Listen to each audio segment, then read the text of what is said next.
अस्सलाम वालेकुम। आज का जो हमारा टॉपिक है वो प्लेचू इन एक्शन पोटेंशियल है, मैकेनिज्म ऑफ प्लेचू फॉर्मेशन है, types of channels, neuron, structure of neuron, structure classification of neuron. ये बोलने में तो बहुत ज़्यादा बातें लग रही हैं, लेकिन इतनी ज़्यादा बातें हैं नहीं और मैं इनको सिंप्लीफाई करने की कोशिश करूँगा as much as I can.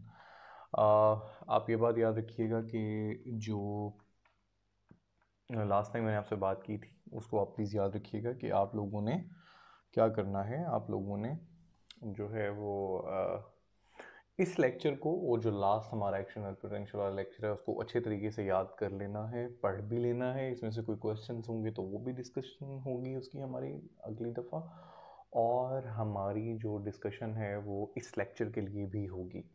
Discussion का मतलब ये है कि मैं आपसे क्वेश्चंस भी पूछूंगा। आपको कोई क्वेश्चंस होंगे, पहले मैं उनको एड्रेस कर लूँगा, उसके बाद मैं आपसे सुनूंगा कि आप लोगों ने लेक्चर को कितने अच्छे तरीके से समझा है, और अगर आपको कोई बात नहीं समझ आती तो हम उसे लेक्चर के दौरान पूछ भी सकते हैं। सबसे पहले ना स्ट्रक्चर ऑफ न्यूरॉन की बात करते हैं। स्ट्रक्चर ऑफ न्यूरॉन भी हमारे टॉपिक का हिस्सा है, तो चलो उसकी बात कर लेते हैं। न्यूरॉन क्या है? Structure and function unit of nervous system है, राइट। उसके बाद क्या, it consist of actually nerve cell body with all its processes, axons and dendrites, ठीक है। और हर न्यूरॉन का याद रखिएगा एक ही एक्सॉन होता है। और डेंड्राइट्स जो होते हैं वो एब्सेंट भी हो सकते हैं, एक भी हो सकते हैं, और बहुत सारे भी हो सकते हैं। एक्सॉन का ये काम है कि it carries impulses from the Soma towards the centrifugal directions away from the Soma, ठीक है। सेंट्रीफ्यूगल डायरेक्शंस का मतलब ये है कि away from the Soma. What is Soma, मैं आगे बात करता हूँ उसके बारे में। और डेंड्राइट्स क्या हैं? Dendrites actually brings impulse from जो आसपास के न्यूरॉन्स हैं, from the neurons that is surrounding with, right. और जो नर्व सेल है it means a neuron, whereas nerve cell body means soma, ठीक है। नर्व सेल को आप न्यूरॉन ही कहेंगे अगर कहीं वर्ड पढ़ें कि nerve cell means a neuron, whereas जो नर्व सेल बॉडी है दैट मीन्स सोमा। सो इससे क्या बात हुई कि नर्व सेल बॉडी, नर्व की जो सेल बॉडी है उसको हम सोमा कहते हैं। मैं अभी ड्रॉ करता हूं और उसके बाद आपको वन बाय वन समझाता हूं कि व्हाट इज दैट एक्चुअली, ठीक है। Let me draw it. चलो ग्रीन ही सेलेक्ट हुआ है, ओके। देखें, ये आपका इस तरह से आपको सोमा नज़र आता है। ये ऐसे बने हुए डिफरेंट, आपको आपकी पिक्चर होगी आपकी उसमें वो ज़्यादा बेहतर लगेगी। ऐसे ऐसे डेंड्राइट्स बने हुए होते हैं, राइट। इस तरह से डेंड्राइट्स बने हुए होते हैं।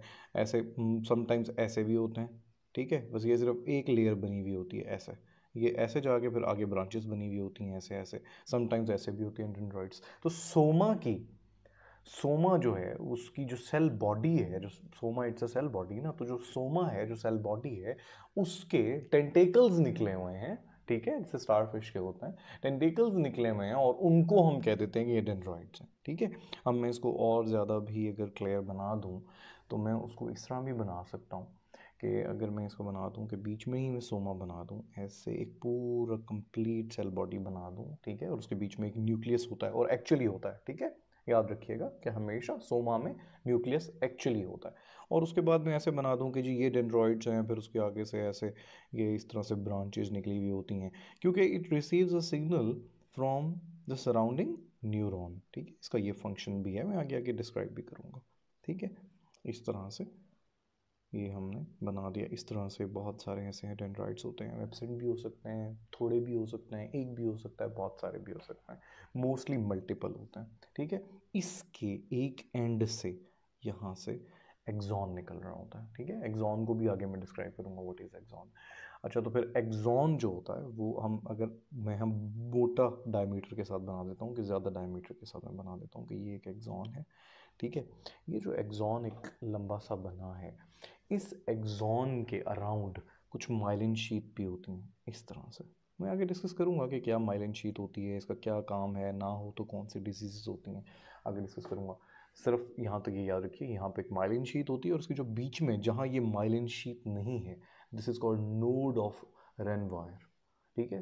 नोड ऑफ रेनवायर क्या होता है, इसका क्या काम है, वो भी आगे डिस्कस करूंगा। और फिर इसके आगे एंड पे ये टर्मिनल होता है, ठीक है। ये एक्सॉन टर्मिनल होता है। ये एक्सॉन टर्मिनल क्या करता है? ये एक्सॉन टर्मिनल दूसरे न्यूरॉन के डेंड्राइट्स को सिग्नल दे सकता है, ठीक है। जैसे ये वाले जो डेंड्राइट्स थे, ये जो डेंड्राइट्स हैं, ये जो हैं, ये इस जो टर्मिनल है एक्सॉन का, इससे सिग्नल ले सकते हैं और नेक्स्ट न्यूरॉन के डेंड्राइट को पहुंचा सकते हैं। So one by one let me discuss what is soma. Soma और the cell body of the neuron that contains the cell nucleus, right. इस ये जो है आपका ये red one, that's a cell body and it contains this nucleus, right. Axon is the cellular process that carries action potential away from the soma, right? Centrifugally away from the soma. और axon ये यहाँ से, ये देखें यहाँ से axon शुरू हो गया है, ठीक है, यहाँ से एक्सॉन शुरू हो गया और ये सारा एक्सॉन है, राइट। तो ये जो एक्सॉन है, ठीक है, ये एक्सॉन का जो ये इनिशियल पार्ट है, दिस पार्ट, इसको ट्रिगर जोन भी कहते हैं। क्यों कहते हैं आगे जब मैं आपको ये बताऊंगा, आगे मैं आपको समझाऊंगा एक्शन पोटेंशियल की जो प्लेटू फॉर्मेशन जब मैं आपको बताऊंगा, ग्राफ से समझाऊंगा।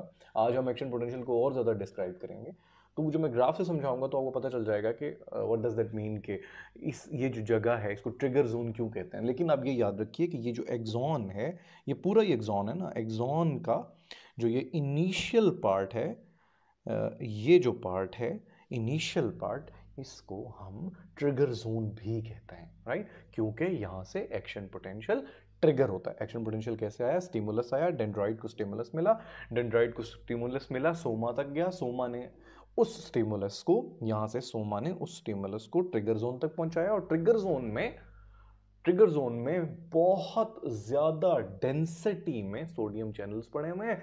तो हमने लास्ट लेक्चर में पढ़ा था कि सोडियम चैनल से क्या होगा, सोडियम अंदर आएगा, अंदर की नेगेटिविटी पॉजिटिविटी में बदलेगी और फिर दैट इज कॉल्ड डीपोलराइजेशन, और डीपोलराइजेशन होगी और एक्शन पोटेंशियल स्टार्ट हो जाएगा।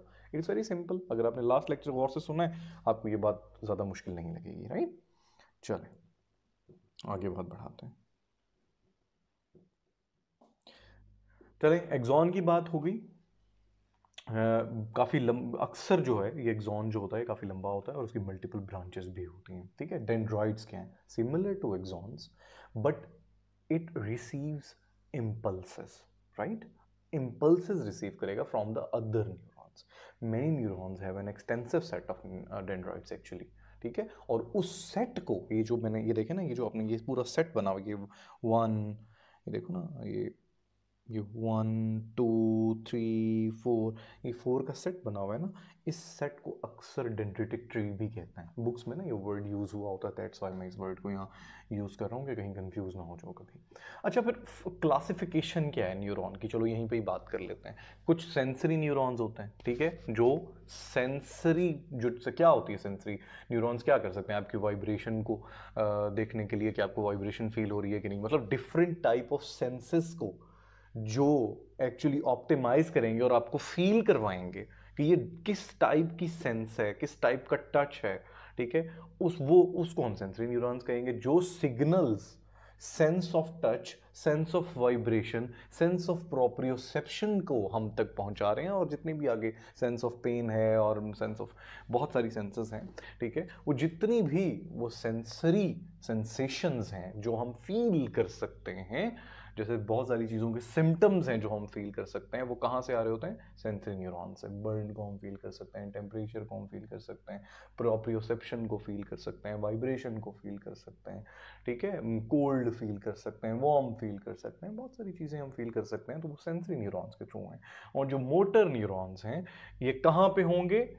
And on muscles and initiate muscle contraction, ठीक है। मसल्स के मोटर न्यूरॉन्स जो होंगे, इनका एंड कहाँ होगा? ये जाके जुड़ेंगे मसल के साथ, मसल के साथ जुड़ेंगे और उसकी मसल कॉन्ट्रैक्शन को और रिलैक्सेशन को इनिशिएट करने में मदद करेंगे, ठीक है। अगर मैंने आपको सेरिबेलम की एग्जांपल दी थी लास्ट टाइम जब मैं लेक्चर ले रहा था, मैंने आपसे कहा था कि जो न्यूरॉन्स हैं जो सेरिबेलम के थ्रू सप्लाई कर रहे हैं आपके मसल को, तो वो कंट्रोल कर रहे हैं आपके हाथ की मूवमेंट को, उस मूवमेंट की डायरेक्शन को, स्पीड को, और ये देखने के लिए कि ये किस डायरेक्शन में कितनी फोर्स से और कितने टाइम के लिए मुझे हाथ को बढ़ाना है। फॉर एग्जांपल, अगर मैं कहूं मैंने अपने हाथ को सीधा बढ़ाना है, तो मैं इस चीज को मेरा सेरिबेलम कंट्रोल करेगा कि ये एग्जैक्टली सीधा जाए, कहीं दाएं बाएं मेरा हाथ ना चला जाए, सीधा जाए, इतने दूर जाए,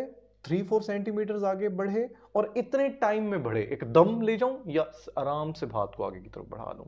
अगर यही सेरिबेलम काम ना करे तो एक बीमारी है, मैं उस बीमारी को भी डिस्कस कर देता हूं ताकि आपको और क्लैरिफाई हो जाए। उसे पास्ट पॉइंटिंग भी कहते हैं या डिसडायोकोकाइनेसिया भी कहते हैं। ठीक है, पास्ट पॉइंटिंग क्या है, मैंने आपको लास्ट लेक्चर में डिस्क्राइब किया था कि अगर आप उसे ये कहें कि यार तुम कोई शार्प काम करने को कहते हैं, उसे कहें अपना बटन बंद करो। अब सेरिबेलम का यही काम है ना कि आपकी शर्ट के बटन की तरफ आपका हाथ जाए और आप बटन को बंद कर लें, राइट? ऐसा नहीं होगा, आप उस पॉइंट से अपने हाथ को पास ले जाएंगे। मींस आप बड़ी मुश्किल से, पहले आपका हाथ राइट जा रहा है, लेफ्ट जा रहा है, डायरेक्शन ही सेट नहीं हो रही, सेरिबेलम ने डायरेक्शन सेट करनी थी, लेकिन सेरिबेलम वाले न्यूरॉन्स काम ही नहीं कर रहे। ठीक है, सिग्नल आ ही नहीं रहा सेरिबेलम से न्यूरॉन्स के थ्रू, तो फिर क्या होगा, नर्व इंपल्सेस हैं, आ ही नहीं रही, तो फिर ना डायरेक्शन सेट होगी, ना ही आपका उतने टाइम में, जितने टाइम में उस बटन तक, शर्ट के बटन तक पहुंचना चाहिए था, उस तक हाथ पहुंचेगा, और अगर पहुंचेगा तो रुकेगा नहीं, फोर्स ही कंट्रोल नहीं है। वहां जाके उसको रुक जाना चाहिए था, लेकिन बटन पे नहीं रुकेगा और आगे चला जाएगा। दैट मीन्स कि वो जो बटन था, जो बंद करना था, वो पॉइंट था, और आपका हाथ उसे क्रॉस कर गया है, आपकी फोर्स ज्यादा यूज हो गई है क्योंकि वो कैलिब्रेट नहीं हो पा रही through your cerebellum. That's why आपका हाथ आगे की तरफ गया है। मीन्स कि वो जो पॉइंट था उसको आपने पास्ट कर लिया, उसको आपने क्रॉस कर लिया। That is called past pointing. ये सेरिबेलर डिजीजेस में होती है अक्सर। डिसडायोकोकाइनेसिया भी एक डिजीज है। इसी तरह एटेक्सिया भी है कि आपने पैर सीधा उठाना है, इतने फोर्स से उठाना है, इतने टाइम में उठाना है। अगर आपका सेरिबेलम काम नहीं कर रहा तो आप पैर उस तरह उठा ही नहीं पाएंगे। अक्सर आपका फेस्टिनेटिंग गेट होगा। फेस्टिनेटिंग गेट ये होता है कि छोटे छोटे कदम होते हैं और तेजी से आप उठाते हैं। ठीक है, ये पार्किंसनिज्म में भी होता है, बिकॉज पार्किंसनिज्म में भी सेरिबेलम इन्वॉल्व है। फेस्टिनेटिंग गेट की बात कर रहा हूँ। अच्छा, तो आगे की बात करते हैं। फंक्शनल क्लासिफिकेशन में एक और चीज भी है, वो है इंटर न्यूरॉन्स। इंटर न्यूरॉन्स वो न्यूरॉन्स होते हैं जिनका सिर्फ काम ये होता है कि वो it form connections with other neurons. वो डायरेक्टली किसी मसल के साथ अटैच नहीं होते, डायरेक्टली किसी सेंसेशंस के साथ अटैच नहीं होते। उनका ना सेंसरी न्यूरॉन्स वाला काम है, ना ही उनका ये काम है कि मोटर काम कर सकें, कोई कॉन्ट्रैक्शन रिलैक्सेशन कर सकें। उनका ऐसा कोई काम नहीं है। उनका काम सिर्फ ये है कि वो एक मैसेज को अपने थ्रू किसी और न्यूरॉन तक पहुंचा सकें। That's it. ठीक है, आगे बढ़ते हैं। ठीक है, आगे आगे की तरफ जाते हैं, और आगे मैं अब आपसे बात करना चाहता हूं एक्शन पोटेंशियल की इन न्यूरॉन। पहले भी मैं ये बात कर चुका हूं आपसे, लेकिन अब ये बात इसलिए करना ज़रूरी है यहाँ पे क्योंकि बहुत और भी क्लियर होना चाहिए। ग्राफ से आपको और भी क्लियर हो जाएगा। एक प्लेचू फॉर्मेशन आपका टॉपिक है, गाइडलाइन में भी होगा और आपके नोट्स में भी है कि ये आपके कोर्स का हिस्सा है। तो प्लेचू फॉर्मेशन समझने के लिए एक्शन पोटेंशियल को हम ग्राफ से समझेंगे। इससे पहले वाला लेक्चर अगर आप गौर से सुन लें तो ये लेक्चर आपको, और ये जो एक्शन पोटेंशियल में पढ़ाने लगा हूँ, ये आपको बहुत अच्छे से समझ आ जाएगा। बहुत ज़्यादा डीप में नहीं जाऊँगा जो मैंने पहले पढ़ाया, लेकिन मैं अभी आपको समझाने की कोशिश करता हूँ। मैं ये कहता हूँ जी ये सोमा है, डेंड्राइट्स में नहीं बना रहा ताकि डायग्राम को क्लियर कर सकूँ। ये मैंने कह देता हूँ कि ये एक्सॉन है, राइट? ठीक है, डिफरेंट टाइप ऑफ न्यूरॉन्स की ना आपको शक्लें मिलेंगी। ठीक है, डिफरेंट शक्लें मिलेंगी, किसी में किस तरह की शक्ल का मिलेगा, किसी में किस तरह की शक्ल का मिलेगा, और होते हैं डिफरेंट काइंड ऑफ होते हैं। किसी में एक्सॉन हाइलॉक नज़र आता है, किसी में एक्सॉन हाइलॉक। एक्सॉन हाइलॉक इज लाइक के सेल बॉडी होगी, एक्सॉन होगा और उसके बीच में एक्सॉन की एक गर्दन बनी हुई होगी। कईयों में वो गर्दन नहीं होती। ठीक है, और फिर डिफरेंट काइंड ऑफ एक्सॉन की कोई कोई एक्सॉन के अराउंड कहीं माइलिन शीट मिलेगी, कहीं माइलिन शीट नहीं मिलेगी। ठीक है, जिनमें माइलिन शीट नहीं मिलेगी उसमें फिर कुछ बीमारियां होंगी। मैं आगे आपको डिस्क्राइब करता हूँ, आहिस्ता आहिस्ता हम उस तरफ पढ़ते हैं। ठीक है, अभी मैंने सिर्फ आपको इंट्रोडक्शन देना था शेप का, ताकि मैं आगे आपको बात को बढ़ा सकूं। प्लेचू फॉर्मेशन क्या है? अच्छा, ये देखें, ये हमने सोमा बनाया और ये सोमा का न्यूक्लियस बना दिया, राइट? ये क्या हो गया? सोमा हो गया। ठीक है, और ये क्या होगा? ये आपका एक्सॉन है, राइट? और ये एक्सॉन पे एक इंसुलेटिंग शीट है, that is called myelin sheet, made up of sphingomyelin, made by schwannoma. Oh sorry, Schwann cells, not schwannoma. Schwann cells के कार्सिनोमा को श्वानोमा कहते हैं। अच्छा चलें, ये हो गया। ठीक है, सिग्नल आया डेंड्रॉइड के थ्रू, सोमा को मिला स्टिमुलस, और यहाँ से कैरी होता हुआ ट्रिगर जोन तक पहुँच गया। ठीक है, ट्रिगर जोन तक जी अब ये पहुँच गया। आपको याद है कि हमने लास्ट टाइम किन चीज़ों की बात की थी? सोडियम पोटाशियम चैनल्स की बात की थी, याद है आपको? हमने सोडियम पोटेशियम चैनल्स की जब हमने बात की थी तो फिर मैंने आपको बल्कि ये ना डायग्राम थोड़ी छोटी बन गई, इसको और भी बड़ी बनाता हूँ ताकि आपको क्लैरिफाई हो जाए। बेसिकली मकसद ये है कि सारी बात आपको एक ही दफ़ा में क्लैरिफाई हो जाए। ठीक है, मैं ऐसे बनाता हूँ, बल्कि उसको इंक्लूड ही नहीं करता। ठीक है, ठीक है, ये नहीं, ठीक है। ये क्या है? सोमा है, राइट? मैंने सोमा कंप्लीट नहीं बनाया, ये सोमा का न्यूक्लियस है और फिर ये एक्सॉन है, राइट? एक्सॉन है and I am not making myelin sheath here, you do know now what is myelin sheath, I will explain it later also. अच्छा, तो फिर आपको याद है कि मैंने आपको बताया, अच्छा सोमा में ना यहाँ पे मैं उनको नहीं बना रहा, यहाँ लाइगेंड गेटेड चैनल्स होते हैं जो रिसीव करते हैं न्यूरोट्रांसमीटर्स से स्टिमुलस को, ठीक है। फिर और कौन से चैनल्स हैं? लास्ट टाइम आपको याद है मैंने सोडियम चैनल्स की बात की थी, सोडियम पोटाशियम, याद है हमने आप कहा था कि पोटाशियम बाहर, जो 2 पोटाशियम बाहर 3 सोडियम, N पॉजिटिविटी हो जाएगी और पॉजिटिविटी होने की वजह से फिर डीपोलराइजेशन हो जाएगी, याद होगा आपको? तो ये क्या है जी? ये सोडियम चैनल्स हैं और ये कौन से हैं? ये वोल्टेज गेटेड हैं, राइट? ये वोल्टेज गेटेड हैं। मैं कहता हूँ जी यहाँ पे जो है वो एक ये है, what is this? This is potassium leakage channels, जहाँ से पोटाशियम लीक आउट करता है। हमने लास्ट टाइम इसके बारे में बात की थी, लेक्चर्स को सुन लीजिएगा। फिर एक तीसरी चीज़ हमने क्या कहा था, एक पोटाशियम चैनल्स भी होते हैं जहाँ से पोटाशियम ने बाहर जाना होता है, राइट? पोटाशियम ने बाहर जाना होता है। सोडियम चैनल्स, पोटाशियम चैनल्स और पोटाशियम लीकेज चैनल्स, ठीक है? 3 चीज़ें हो गई। ये दोनों, ये जो हैं, ये V का मतलब क्या है? ये वोल्टेज गेटेड है, ठीक है? वोल्टेज गेटेड है। अच्छा, यहाँ तो मैंने सारा बना दिया, मैं ग्राफ कहाँ बनाऊंगा? चले मैं उसको बाद में साथ साथ बनाता हूँ। अच्छा, अगर ये सब हो ऐसे ही, ठीक है, और मैं अब मैंने आपको ये सारा बना दिया, अब मैं इसको मिटा देता हूँ ताकि अब आपको समझ आ गई है ना कि क्या क्या चीज़ होती है। तो अब मैंने नीचे ग्राफ बनाना है, दैट्स वाई मैं उसको यहाँ पे फ़िलहाल नहीं बना रहा, बल्कि ऊपर ही बना देता हूँ। ठहरो, ठीक है, अब मैंने सारा लेबल कर दिया था, अब मैं इसको छोटा छोटा ही लेबल करूँगा ताकि मैं इधर ही बना दूंगा। ये सोडियम चैनल्स, ठीक है, सोडियम, ये इधर बना देता हूँ पोटाशियम चैनल्स, ठीक है, ये पोटाशियम चैनल्स हैं। ये कौन से हैं? पोटाशियम वोल्टेज गेटेड हैं, ठीक है, वोल्टेज गेटेड। और ये पोटाशियम लीकेज चैनल्स हैं, राइट? ये पोटाशियम लीकेज चैनल्स हैं। अच्छा जी, अब हम बात करते हैं कि जब एक्शन पोटेंशियल स्टार्ट होता है, ठीक है, मैं यहाँ से यहाँ बनाता हूँ ग्राफ को, ये हमारा ग्राफ है। आपको याद है कि रेस्टिंग मेम्ब्रेन पोटेंशियल भला क्या था?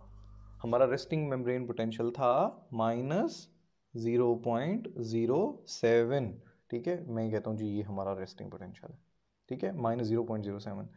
और आपको याद है कि हमारा जो ट्रिगरिंग पोटेंशियल, जो एक्टिव मेम्ब्रेन पोटेंशियल था, वो क्या था? क्या था भला? पॉजिटिव, हमारा जो वो था पॉजिटिव 0.05 मतलब बन गया पॉजिटिव 0.05, राइट? ये था ना? तो ये हमारा हो गया active membrane potential, resting membrane potential, active membrane potential. जनाब हुआ क्या है? हुआ ये है कि यहाँ से एक्शन पोटेंशियल आया है और ये जो ट्रिगर जोन है एक्सॉन का, यहाँ पे एंटर हो गया, ठीक है। फिर क्या होगा? जब ट्रिगर जोन में एंटर होगा ना बच्चा, तो होगा ये कि सोडियम में एक यूं समझो कि एक एक्सप्लोजन होगा। सोडियम अंदर की तरफ मूव करेगा और अंदर की तरफ मूव करके ना एक एक्सप्लोजन करेगा। उस एक्सप्लोजन से क्या होगा? उस एक्सप्लोजन से एक वेव जनरेट होगी।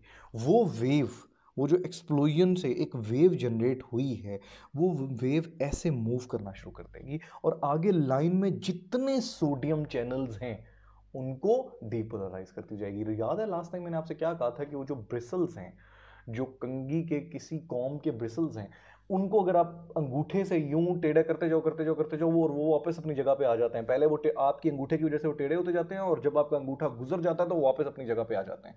तो जब वो टेढ़े हैं आपके अंगूठे की वजह से, आपका अंगूठा स्टिमुलस है, वो जो ब्रिसल्स हैं वो सोडियम चैनल्स हैं, और वो सोडियम चैनल्स अंदर की तरफ मूव करवा रहे हैं सोडियम को और डीपोलराइज करते जा रहे हैं इंटीरियर ऑफ न्यूरॉन को। तो वो जो ब्रिसल्स हैं एक्चुअली वो कैरी किए हुए हैं आपके नर्व इंपल्स को, ठीक है। दैट्स व्हाई अंदर एक्शन पोटेंशियल जनरेट हो रहा है because of your nerve impulse, right.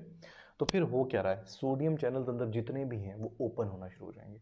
Open होंगे तो क्या होगा, सोडियम अंदर मूव करेगा, दो पोटेशियम बाहर जाएंगे। सोडियम अंदर मूव करेगा तो क्या होगा, लास्ट टाइम मैंने समझाया था, अंदर पॉजिटिविटी जनरेट हो जाएगी। अंदर पॉजिटिविटी जनरेट होगी तो क्या होगा, डीपोलराइजेशन स्टार्ट हो जाएगी। डीपोलराइजेशन स्टार्ट होगी तो क्या होगा, इसका मतलब है कि नर्व इंपल्स जनरेट हो गया। That is active membrane potential because your neuron is right now conducting a nerve impulse, electric potential, ठीक है। चलो देखें जी, तो फिर हम बात ही कर रहे थे कि जब सोडियम इनसाइड मूव करेगा तो फिर एक एक्सप्लोजन होगा, और वो एक्सप्लोजन से ये होगा कि एक पूरी की पूरी एक वेव जनरेट होगी जो सारे के सारे सोडियम चैनल्स को ओपन करती जाएगी और सोडियम सारे अंदर आना शुरू हो जाएंगे, ठीक है।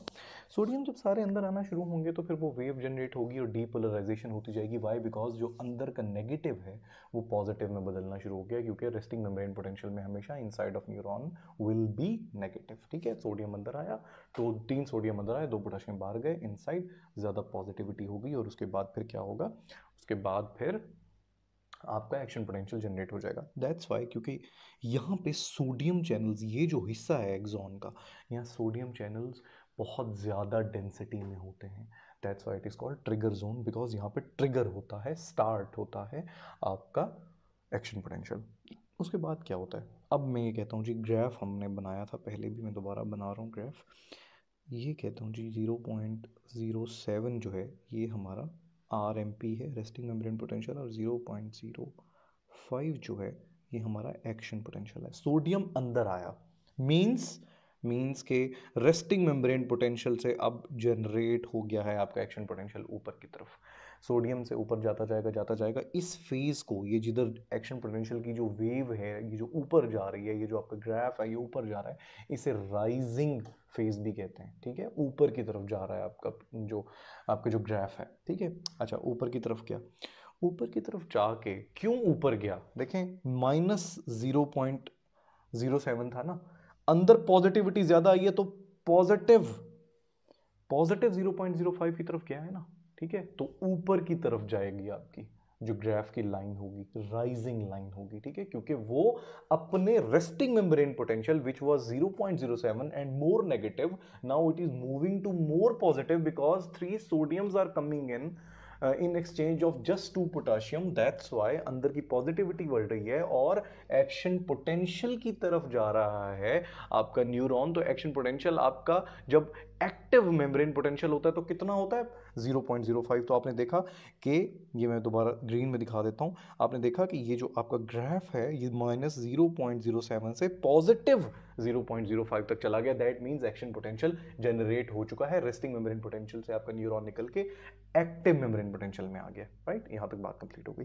उसके बाद अगला फेज क्या होगा, अगला फेज ना यहाँ पे कहा जाता है एक छोटा सा प्लेचू बनता है, ये 10 उसके बाद फिर एक फॉलिंग फेज आता है। अच्छा, एक राइजिंग फेज था, प्लेचू बना, और फिर आगे से दोबारा से क्या हुआ, वापस नेगेटिव की तरफ आने लग गया, फॉलिंग फेज आना शुरू हो गया, वापस नेगेटिविटी की तरफ, ये देख रहे हो, ये वापस नेगेटिविटी की तरफ आपका ग्राफ आना शुरू हो गया, राइट। ये देख रहे हो ना, ये वापस नेगेटिविटी, ऊपर पॉजिटिव 0.05 है, नीचे नेगेटिव 0.07 है, तो ऊपर पॉजिटिव पे गया, अब वापस नेगेटिव। तो इसका क्या मतलब है, इसका मतलब है कि अंदर का जो न्यूरॉन है अब वापस एक्टिव मेम्ब्रेन पोटेंशियल की तरफ जाने लग गया, मोर नेगेटिव होने लग गया। ये प्लेचू की बात करनी थी कि ये क्यों बना, ये जो प्लेचू बना है ना, ये इसलिए बना है बिकॉज कहा यह जाता है कि sodium gated channels, voltage sodium gated channels are very fast, बहुत तेजी से ओपन होते हैं, ट्रिगर करते हैं एक्शन पोटेंशियल को, और बहुत तेजी से बंद हो जाते हैं, ठीक है। तो इसका मतलब ये यहां जाके रुका क्यों, ये जो राइज था ये यहां जाके क्यों रुका, क्योंकि पॉजिटिव गेटेड चैनल्स बंद हो गए और पॉजिटिविटी की तरफ नहीं जा रहे और ऊपर नहीं जा रहे, और ऊपर जाते तो 0.0 आगे से और ज्यादा हो जाते, 0.01 तक चले जाते पॉजिटिव, ठीक है, ज्यादा पॉजिटिव हो जाते, बेशक पॉजिटिव 1 की तरफ चले जाते, 0.1 पॉजिटिव हो जाता, लेकिन और ऊपर नहीं जा रहे, क्योंकि यहां सोडियम चैनल्स थोड़ी देर के लिए खुलेंगे, ये ऊपर की तरफ जाएगा आपका ग्राफ और यहां जाके वो बंद हो जाएंगे। ठीक है, मैं अब दोबारा से इस ग्राफ को दोबारा बना देता हूं ताकि और क्लैरिटी हो जाए। ठीक है,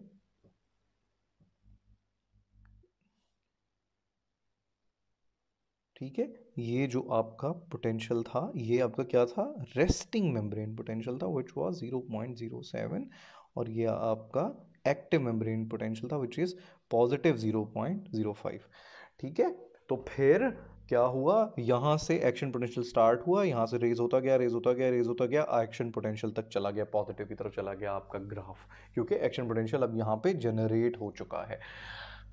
पॉजिटिव चैनल खुलते जाएंगे, पॉजिटिव होता जाएगा, लेकिन यहां जाके मैं ये कहना चाह रहा हूं रुका क्यों, रुका इसलिए क्योंकि सोडियम चैनल्स अब बंद हो गए हैं और पॉजिटिव अंदर नहीं आ रहा, इसलिए और पॉजिटिव ग्राफ ऊपर नहीं जा रहा, वापस नेगेटिव की तरफ नीचे मूव करना शुरू कर देगा। ठीक है, ये जो वापस नेगेटिव की तरफ नीचे मूव करना शुरू हुआ है, नेगेटिव में और बनाता हूँ, ये जो प्लेचू है इसकी पहले बात करते हैं। प्लेचू क्यों बना? कहा यह जाता है कि जब सोडियम चैनल्स बंद होते हैं तो उसके बाद थोड़ी देर के लिए न पोटाशियम बाहर जा रहा होता है न सोडियम अंदर आ रहा होता है, और उस स्टेट को कहते हैं इनएक्टिव स्टेट। उस वक्त बिल्कुल डेड हो जाता है न्यूरॉन, किसी स्टेट में नहीं होता, ना रेस्टिंग मेम्ब्रेन स्टेट में ना ही एक्टिव स्टेट में, उसको कहते हैं इनएक्टिव स्टेट ऑफ न्यूरॉन। वो इनएक्टिव स्टेट की वजह से ये प्लेचू बनता है, क्योंकि इस वक्त कुछ भी नहीं हो रहा, बिल्कुल स्टेबलाइज्ड है। उसके बाद फिर क्या होता है, फिर ये होता है कि अंदर की नेगेटिविटी बढ़ने लगती है और फिर वापस नेगेटिव 0.07 की तरफ, रेस्टिंग मेम्ब्रेन पोटेंशियल की तरफ आपका आने लग जाता है ग्राफ। ये नेगेटिविटी अब कहां से आना शुरू हुई है, दैट इज द क्वेश्चन। आप अब आते हैं पोटाशियम, ये पोटाशियम लीकेज चैनल्स हैं। पहली बात, पोटाशियम बाहर की तरफ लीक होना शुरू हो जाता है, राइट। पोटाशियम ज्यादा से ज्यादा लीक होना शुरू हो जाएगा because of the electrical movement as well as diffusion, because of the electric movement, electric potential, and also because of the diffusion potassium बाहर आना शुरू हो जाएगा। पोटाशियम पॉजिटिव है, बाहर आना शुरू हो जाएगा तो अंदर मोर नेगेटिविटी आ जाएगी। मोर नेगेटिविटी का क्या असर हो रहा है, ग्राफ -0.07 की तरफ जा रहा है, मोर नेगेटिविटी की तरफ जा रहा है, राइट। दूसरी बात, दिस वाज, ये जो है this was voltage gated, right. Voltage gated potassium channels ये एक्टिव हो जाएंगे। ये लेट क्यों एक्टिव हुए हैं? लेट इसलिए कहा यह जाता है कि जो कैल्शियम और पोटाशियम के जो चैनल्स होते हैं ये बहुत स्लोली ओपन होते हैं और स्लोली क्लोज होते हैं। सो सोडियम पहले अंदर आना शुरू होता है, पोटाशियम बाद में आहिस्ता आहिस्ता बाहर जाना शुरू होता है, तो पोटाशियम भी बाहर जाना शुरू हो जाएगा, राइट।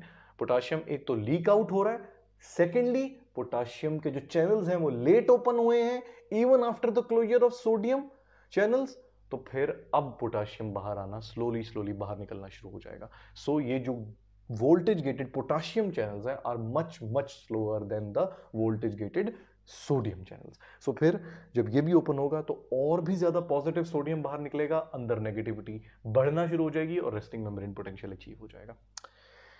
अब एक और बात जो यहां पे करना बहुत इंपॉर्टेंट है, अब वो मैं आपसे शेयर करता हूं। सारी बात हो गई। ग्राफ में कहा यह जाता है कि ये जो 0.07 रेस्टिंग मेम्ब्रेन पोटेंशियल है और ये जो हमारा एक्टिव मेम्ब्रेन पोटेंशियल है ये नेगेटिव में है और ये पॉजिटिव 0.05 है, राइट। ये RM, ये आपका एक्शन मेम्ब्रेन पोटेंशियल है, एक्टिव मेम्ब्रेन पोटेंशियल AMP और दैट वाज RMP, राइट। चलो 0.07 तो आपका रेस्टिंग मेम्ब्रेन पोटेंशियल है। हमने ये कहा था कि ग्राफ यहाँ से गया, AMP तक पहुंचा, एक्टिव मेम्ब्रेन तक पोटेंशियल तक पहुंचा, सोडियम अंदर आ रहा था, एक्टिव मेम्ब्रेन पोटेंशियल तक जब अचीव हो गया, प्लेचू आया, प्लेचू आने के बाद वापस नेगेटिविटी की तरफ क्यों आना शुरू हुआ, क्योंकि वोल्टेज गेटेड पोटाशियम चैनल्स भी एक्टिव हो चुके हैं और पोटाशियम बाहर लीक आउट भी हो रहा है, डिफ्यूज आउट भी हो रहा है। लेकिन हमने ये देखा कि उसके बाद 0.07 जो रेस्टिंग मेम्ब्रेन पोटेंशियल के बाद भी नेगेटिव होता जा रहा है और ज्यादा नेगेटिव हो गया है, जो पहले नहीं। मैं कहता हूं कि ये 0.08 है, ठीक है। ये जो लाइन है, जो नीचे वाली लाइन है, ये 0.08 है, ज्यादा नेगेटिव हो गया, रेस्टिंग मेम्ब्रेन पोटेंशियल से भी ज्यादा नेगेटिव हो गया। कैसे? वो ये कहा जाता है कि जो ये जो पोटाशियम चैनल्स थे ये स्लोली ओपन हुए थे ना, वोल्टेज गेटेड जो थे ये स्लोली ओपन हुए थे, तो ये क्लोज भी स्लोली होंगे। तो कहा यह जाता है कि ये जो आपके -0.07 एक्टिव मेम्ब्रेन पोटेंशियल से भी ज़्यादा नेगेटिव हो जाता है आपका, ठीक है, और भी ज़्यादा नेगेटिव हो जाता है आपका जो न्यूरॉन की जो इनसाइड होता है वो बहुत ज़्यादा नेगेटिव हो जाती है, इवन रेस्टिंग मेम्ब्रेन पोटेंशियल को भी क्रॉस कर जाती है। -0.07 पे 0.07 पे माइनस पे आपका इस वक्त रेस्टिंग मेम्ब्रेन पोटेंशियल होना चाहिए था, लेकिन रेस्टिंग मेम्ब्रेन पोटेंशियल से भी ज़्यादा नेगेटिव हो जाएगा, तो जो रेस्टिंग मेम्ब्रेन पोटेंशियल से भी ज़्यादा नेगेटिव हो रहा है। देखें ये रेजिंग क्या थी, ये रेज होना क्या था, पॉजिटिविटी की निशानी थी। पॉजिटिविटी में क्या होता है, this is called depolarisation, right. ये नेगेटिविटी थी, वापस रिवर्स हो गया, वो जो पॉजिटिविटी वापस रिवर्स हो गई इस ग्राफ में, ये आपको समझ आएगा अगर आपने लास्ट लेक्चर पढ़ा है तो। वापस नेगेटिव हो गया, this is called repolarisation. And जब रेस्टिंग मेम्ब्रेन पोटेंशियल भी क्रॉस हो गया, ये रेस्टिंग मेम्ब्रेन पोटेंशियल था लेकिन आपका ग्राफ इसको भी क्रॉस कर गया, इसको भी क्रॉस कर गया, दिस इज कॉल्ड हाइपरपोलराइजेशन, ठीक है, कि रीपोलराइजेशन को भी क्रॉस कर गया है, रीपोलराइजेशन को जाके स्टॉप हो जाना चाहिए था रेस्टिंग मेम्ब्रेन पोटेंशियल पे विच was 0.07, but it has stopped at 0.08। ये जो 0.07 से 0.08 तक का रास्ता है, दैट इज कॉल्ड, ये जो एरिया है दैट इज कॉल्ड हाइपरपोलराइजेशन, ठीक है। हाइपरपोलराइजेशन के फिर दो हिस्से हैं which is right now is very important to discuss।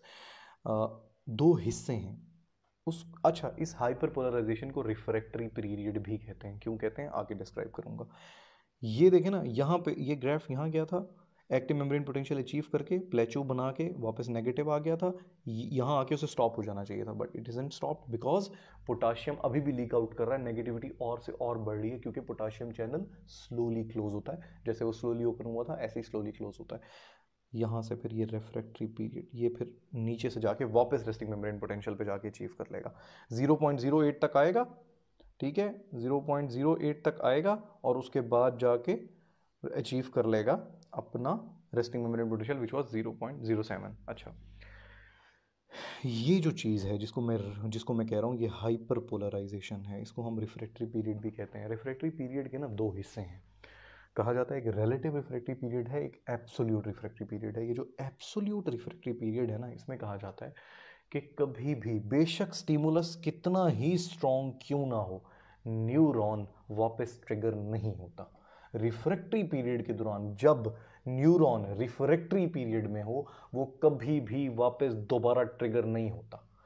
Refractory period पूरा होगा, वापस रेस्टिंग मेम्ब्रेन पोटेंशियल अचीव होगा, उसके बाद अगला सिग्नल रिसीव करेगा न्यूरॉन, अदरवाइज रिसीव नहीं करेगा। क्यों बिकॉज आपको मैंने पहले बताया सोडियम चैनल क्लोज है। डीपोलराइज किसने करना है, सोडियम चैनल ने। मैंने तो कहा सोडियम चैनल क्लोज है, तो सोडियम चैनल जब तक क्लोज रहेगा डीपोलराइजेशन हो ही नहीं सकती। तो डीपोलराइजेशन के लिए तो जरूरी है कि सोडियम अंदर आए, लेकिन सोडियम चैनल यहां क्लोज है। सोडियम चैनल जहां क्लोज होगा वहां उस स्टेट में कभी भी आपका नया स्टिमुलस ट्रिगर नहीं हो सकता, क्योंकि ट्रिगर जोन में सोडियम चैनल ही एक्टिव नहीं है, तो अंदर आ ही नहीं सकता सोडियम, पॉजिटिविटी जनरेट ही नहीं हो सकती, इसलिए एक्शन पोटेंशियल नहीं जनरेट हो सकता। सो फिर कहा यह जाता है कि जो रिफ्रैक्टरी पीरियड है विच इज, मैं आपको दोबारा दिखा देता हूँ कौन सा रिफ्रैक्टरी पीरियड है। ये जो डिफरेंट कलर में, ये जो हमारा रिफ्रैक्टरी पीरियड, ये वाला जो इलाका है, ये जो हमारा रिफ्रैक्टरी पीरियड का ये जो इलाका है, इसे कहते हैं रिफ्रैक्टरी पीरियड का एब्सोल्यूट रिफ्रैक्टरी पीरियड है, एब्सोल्यूट। और ये जो इलाका है इसको कहा जाता है ये रिलेटिव रिफ्रैक्टरी पीरियड है। एब्सोल्यूट रिफ्रैक्टरी पीरियड में एब्सोल्यूटली बिल्कुल भी नया स्टिमुलस जनरेट नहीं हो सकता because sodium channels are closed. But in the relative which is ये वाला ये जो रिलेटिव है, ये जो जोन है, ये जो वापस ऊपर अचीव कर रेस्टिंग में, जब रिफ्रैक्टिव पीरियड वापस हाइपरपोलराइजेशन खत्म होना शुरू होगी और वापस रेस्टिंग मेम्ब्रेन पोटेंशियल की तरफ आपका ग्राफ मूव करना शुरू कर देगा, तब ये कहा जाता है कि अब सोडियम चैनल्स वापस फंक्शनल होना शुरू हो जाते हैं।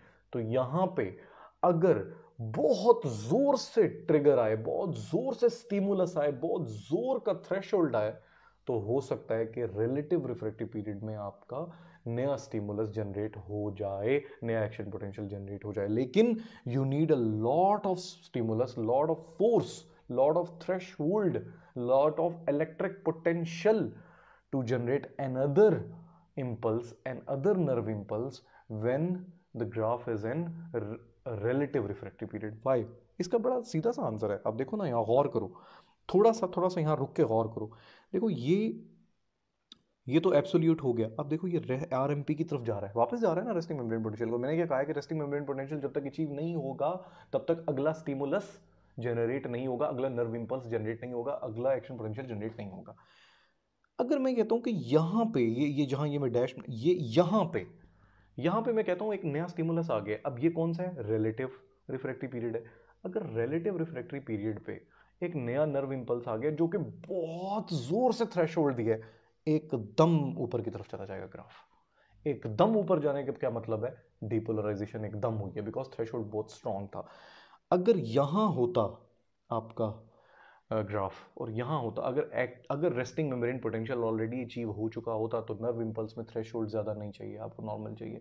लेकिन वो रेस्टिंग मेम्ब्रेन पोटेंशियल से भी नीचे गया हुआ है ग्राफ, रिफ्रैक्टरी पीरियड में है, तो इसलिए थ्रेशोल्ड की अमाउंट भी ज़्यादा चाहिए, एनर्जी भी ज़्यादा चाहिए, स्टिमुलस की एनर्जी बहुत ज़्यादा चाहिए ताकि वो एक पूरे का पूरा एक्शन पोटेंशियल जनरेट कर सके, all the way from even with the more negativity more than that is in relative refractive period में आपकी नेगेटिविटी बहुत ज्यादा होगी, मतलब -0.08 होगी। 0.07 पे तो एक्शन मेम्ब्रेन वो रेस्टिंग मेम्ब्रेन पोटेंशियल होता है। तो आरएमपी पे तो आपका ग्राफ है ही नहीं, आरएमपी पे तो आपका न्यूरॉन है ही नहीं, रेस्टिंग मेम्ब्रेन पोटेंशियल पे आपका न्यूरॉन है ही नहीं। आपका जो न्यूरॉन है उसने बहुत ज्यादा नेगेटिविटी अचीव की हुई है, तो उसको डीपोलराइज करने के लिए उतना ही ज्यादा एनर्जेटिक थ्रेशोल्ड चाहिए होगा।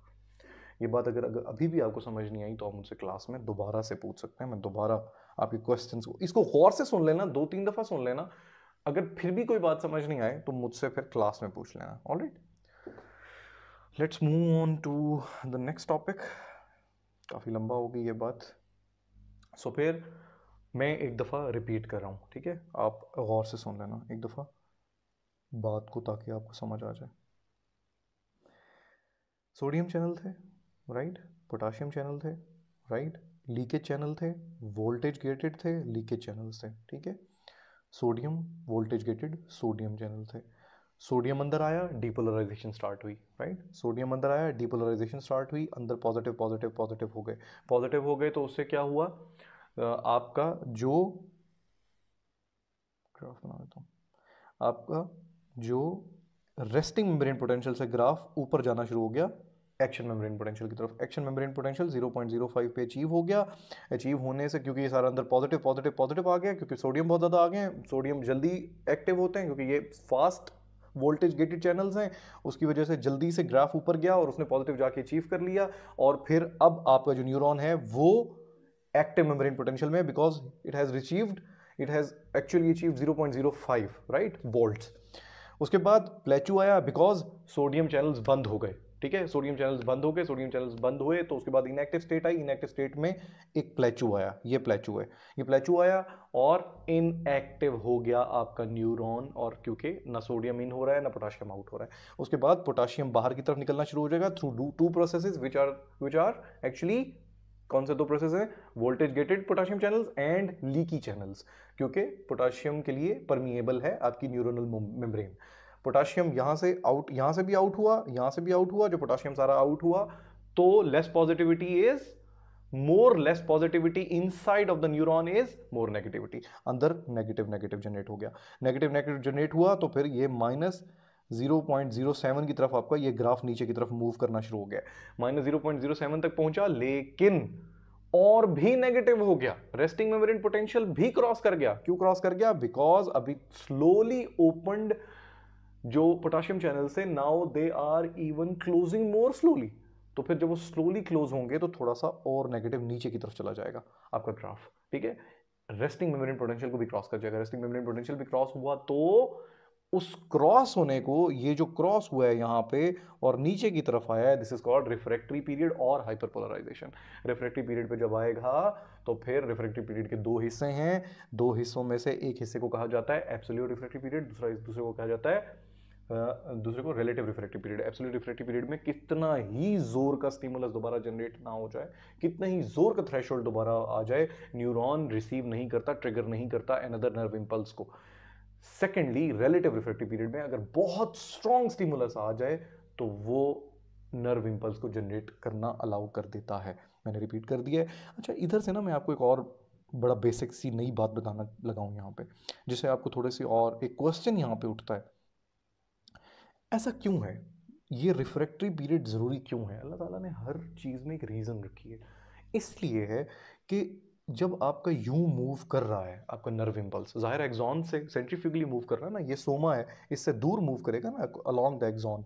अलोंग द एक्सॉन जब मूव कर रहा है तो फिर क्या हो रहा है, फिर ये प्रॉब्लम हो रहा है कि अलोंग द एक्सॉन जब मूव कर रहा है तो अगर पीछे से रिफ्रैक्टरी पीरियड ना अचीव हो, पीछे से आपका न्यूरॉन जो है अगर वो इनएक्टिव स्टेट में ना हो, अगर सोडियम चैनल्स बंद ना हो, तो ये जो आपका सिग्नल नर्व इंपल्स जा रहा है ये वापस जाके दोबारा इसको एक्टिवेट कर सकता है। ये हर 2 मिनट बाद आप ही का नर्व इंपल्स आप ही के न्यूरॉन को जनरेट करना शुरू कर देगा और हर वक्त ही आपको झटके लगना शुरू हो जाएंगे। मतलब आप सोचो कि अगर आपका न्यूरॉन सेल्फ एक्साइटेबिलिटी पे चल जाए, सेल्फ एक्साइटेबल, आपको तो हर वक्त एपिलेप्टिक अटैक शुरू हो जाएंगे, हर सेकंड में आपको आपका आपका हर मसल कॉन्ट्रैक्शन रिलैक्सेशन शुरू कर देगा। It is the refractory period which is not allowing the previous sodium channels to activate and then start another impulse. वो जो एक गैप आ रहा है, वो गैप इसलिए आ रहा है ताकि आपका जो एक इंपल्स है वो एक ही डायरेक्शन में मूव करे, इसी तरफ ही मूव करे, कहीं यहीं से घूमती हुई वापस ना आ जाए। वापस अगर आ भी जाए तो पीछे तो सारा कुछ रिपोलराइज हो रहा है, पीछे तो सारी रिपोलराइजेशन स्टार्ट हो चुकी है, और पीछे तो सारी हाइपरपोलराइजेशन स्टार्ट हो चुकी है। आपका सिग्नल एक्शन पोटेंशियल गुजर गया, जब वो गुजर गया तो पीछे दोबारा वो वापस मूव करके दोबारा रीएक्साइट नहीं कर सकता एक ही न्यूरॉन को। क्यों? क्योंकि आपका जो जब आपकी वेव गुजर जाएगी तो पीछे जितनी भी इलाका है, जितने भी सोडियम चैनल्स हैं वो बंद हैं, रिफ्रैक्टरी पीरियड में हैं, वो दोबारा एक्साइट नहीं होंगे। राइट? ये एक्चुअली इसलिए है। अगर ऐसा ना हो, अगर रिफ्रैक्टरी पीरियड ना हो, एक इंपल्स सीधी जाएगी वापस रिवर्स हो जाएगी, वापस रिवर्स होके अपने ही, ये अगर सीधी जाने की बजाय वापस रिवर्स होके वापस इन्हीं सोडियम चैनल्स को एक्टिवेट कर दे, दोबारा से इंपल्स आएगी। अभी एक इंपल्स कंप्लीट होगी नहीं, अगली आ जाएगी, तो फिर क्या होगा? सारा दिन आपको झटके ही लगते रहेंगे। अगर वो मसल होगा तो झटके लगते रहेंगे, अगर सेंस ऑफ टच होगी तो सारा दिन आपको ऐसा लगेगा कि आपको वाइब्रेशन सेंसेस आ रही हैं अपने जिस्म के किसी भी हिस्से में। ठीक है, तो that is why refractory period is very necessary.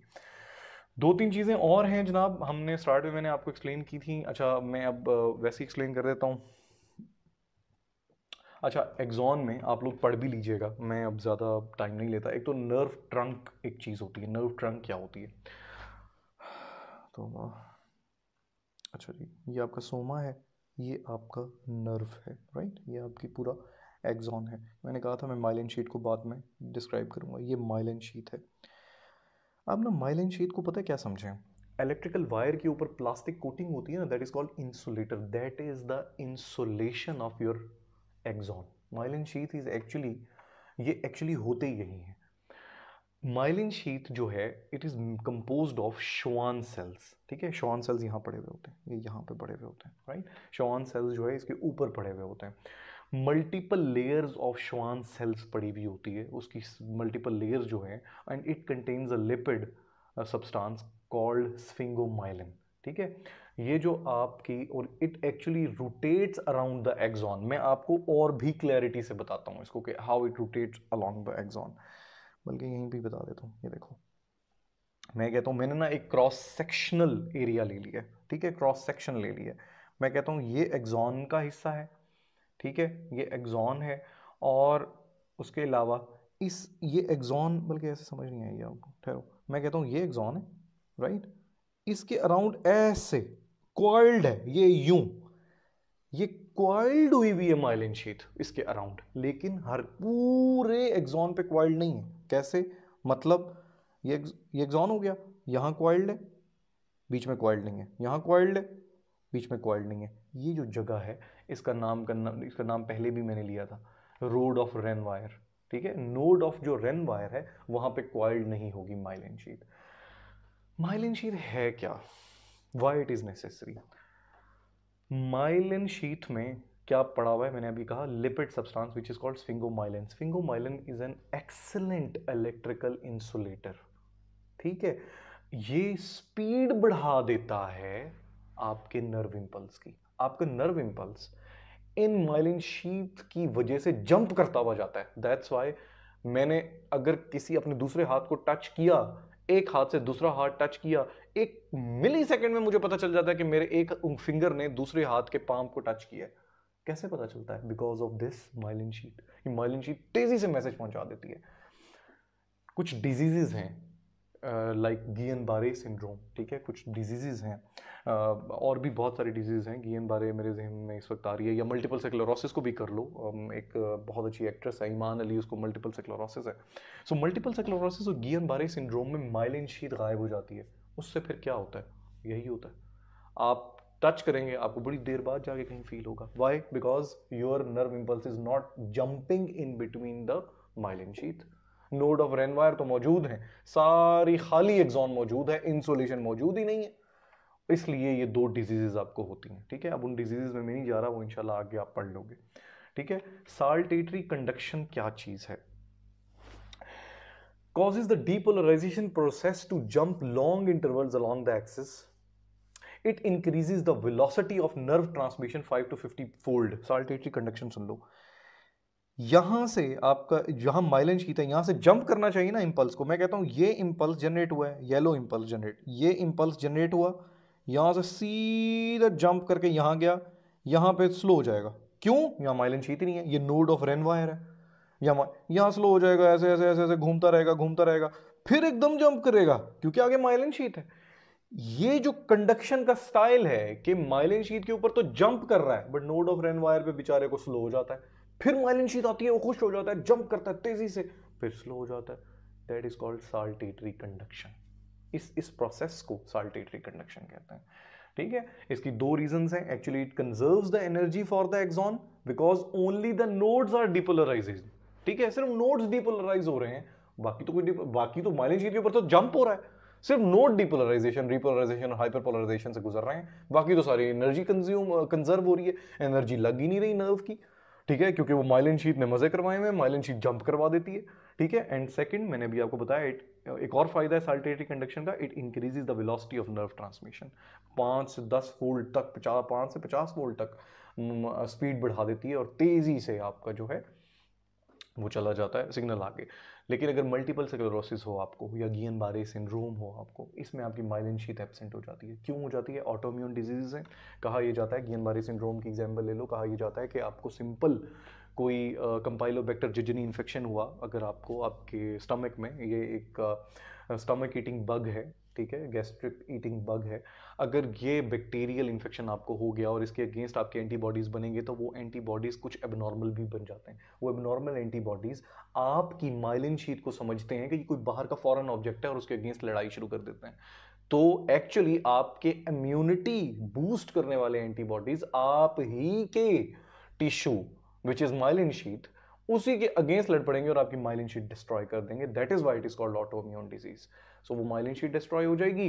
Myelin sheath destroy हो जाए तो एक्सॉन पे इंसुलेशन नहीं रहेगी, इंसुलेशन नहीं रहेगी तो साल्टेटरी कंडक्शन नहीं रहेगी, साल्टेटरी कंडक्शन नहीं रहेगी तो जंप ही नहीं करेगा आपका जो सिग्नल है, नर्व इंपल्स है, जंप नहीं करेगा तो सारा न्यूरॉन डीपोलराइज होगा। सारा न्यूरॉन डीपोलराइज होगा तो एक तो एनर्जी बहुत वेस्ट होगी, सेकेंडली इंपल्स बहुत स्लोली मूव करेगी, ठीक है। सो गियन बारे सिंड्रोम और दोनों में यही प्रॉब्लम है। एक वर्ड एक्साइटेशन आप पढ़ोगे, उसको आप खुद पढ़ लेना, उसमें ये है the process of eliciting the action potential is called excitation. कोई बड़ी चीज नहीं है। और भला क्यों होती है आपको पता है? क्यों एलिसिट होता है एक्शन पोटेंशियल? क्योंकि सोडियम इनवर्ड मूव होता है to make more positivity inside of the neuron. That's why excitation हमेशा तब होगी जब सोडियम इनवर्ड मूव करेगा, राइट। ये आपको तभी, ये लेक्चर कभी भी समझ नहीं आएगा जब तक आपने पिछला लेक्चर गौर से नहीं सुना जो मैंने यूट्यूब पे अपलोड किया था। उसको गौर से सुने तो ये आपके लिए मसला नहीं रहेगा। थ्रेशोल्ड के बारे में मैंने आपको लास्ट टाइम बता दिया था। रिफ्रैक्टरी पीरियड को मैंने आपको एक्सप्लेन कर दिया है। मेरे ख्याल से और कोई चीज़ नहीं है जो इस लेक्चर में मौजूद नहीं है। अल्लाह करे कि आपको ये इंशाल्लाह समझ आए। वेडनेसडे की सुबह आप लोगों ने ये लेक्चर को अच्छे तरीके से सुन के आना है और पिछले लेक्चर को भी अच्छे तरीके से सुनना, उसको पहले सुनना, उसके बाद इसको सुनना और इंशाल्लाह आपको कॉन्सेप्ट क्लियर हो जाएगा। Thank you.